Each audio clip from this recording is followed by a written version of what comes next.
26 मार्च 2003 के दिन गुजरात में हर दिन की तरह सूरज उगा।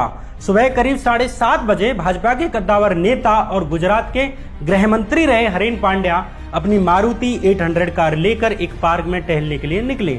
लेकिन कुछ देर बाद ही पूरे अहमदाबाद में एक खबर ने सनसनी फैला दी कि गुजरात के मुख्यमंत्री नरेंद्र मोदी के सबसे बड़े विरोधी नेता हरेन पांड्या की गोलियों से भूनकर हत्या कर दी गई है। अहमदाबाद शहर में इस मौत को एक राजनीतिक हत्या की तरह देखा गया। इसके बाद एक नजदीकी अस्पताल में हरेन पांड्या का शव ले जाया गया। जब वहां पर मुख्यमंत्री नरेंद्र मोदी पहुंचे तो हरेन पांड्या के पिता ने उन्हें वहां से चले जाने के लिए कहा। इसके बाद जब नरेंद्र मोदी हरेन पांड्या के शव पर श्रद्धांजलि देने के लिए गए तो हरेन पांड्या के बूढ़े पिता ने कहा कि आप यहां से चले जाइए, हमें आपकी सहानुभूति की जरूरत नहीं है।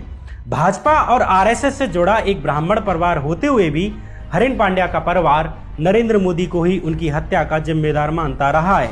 इसके कई कारण थे। चूंकि मोदी और हरेन पांड्या दोनों आरएसएस से आते थे और हरेन पांड्या पहले से ही गुजरात में गृह मंत्री थे, इसलिए वे आने वाले समय में गुजरात के मुख्यमंत्री पद के दावेदार हो सकते थे। मोदी शुरू से ही उन्हें अपने एक प्रतिद्वंदी की तरह देखते थे। जब नरेंद्र मोदी को पहली बार गुजरात का सीएम बनाया गया तो सबसे पहले उन्होंने हरेन पांड्या के ही पर कुतरे और उन्हें गृह मंत्री पद से हटाकर राजस्व मंत्री बना दिया।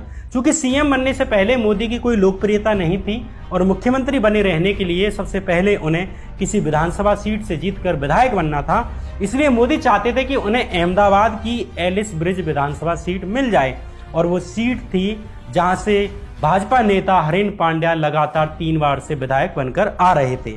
जब हरेन पांड्या ने मोदी को अपनी विधानसभा सीट देने से मना कर दिया तो वे मोदी की नजरों में खटकने लगे।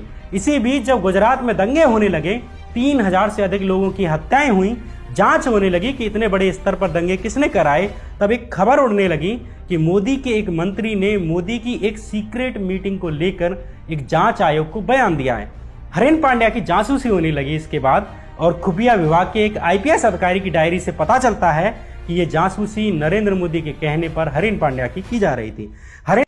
हरेन पांड्या को मंत्रिमंडल से बाहर निकाल दिया गया और दंगों के तुरंत बाद हुए चुनाव में नरेंद्र मोदी ने उन्हें टिकट भी नहीं दी।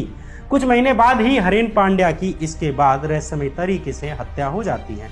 इस हत्या को एक राजनीतिक हत्या की तरह देखा गया। बाद में कई साल बाद खुलासा हुआ कि सोहराबुद्दीन नाम के एक गैंगस्टर को हरेन पांड्या की हत्या करने की सुपारी दी थी और ये सुपारी किसी और ने नहीं बल्कि मोदी और अमित शाह के प्रिय पुलिस अधिकारी डीजी बंजारा ने दी थी। साल 2005 में सोहराबुद्दीन को भी गुजरात पुलिस ने एक फर्जी एनकाउंटर करके निपटा दिया और इसका आरोप भी ये लगा कि ये सोहराबुद्दीन को भी डीजी बंजारा ने ही निपटाया है। सोहराबुद्दीन ने जिस तुलसी प्रजापति को पैसे देकर हरेन पांड्या को मरवाया था, उस तुलसी प्रजापति को भी सोहराबुद्दीन के बाद अगले ही साल गुजरात पुलिस ने एनकाउंटर में निपटा दिया। और सबसे बड़ी बात कि सोहराबुद्दीन और तुलसी प्रजापति दोनों की हत्या के मामले की सुनवाई कर रहे थे सीबीआई के जज लोया, और साल 2014 में इस मामले की सुनवाई के दौरान ही जज लोया की भी रहस्यमय तरीके से मौत हो जाती है। ये ऐसी कड़ियां हैं जिन्हें जोड़ा जाए तो एक सीधी कड़ी बनती है जो साल 2002 से शुरू होकर साल 2014 तक जाती है।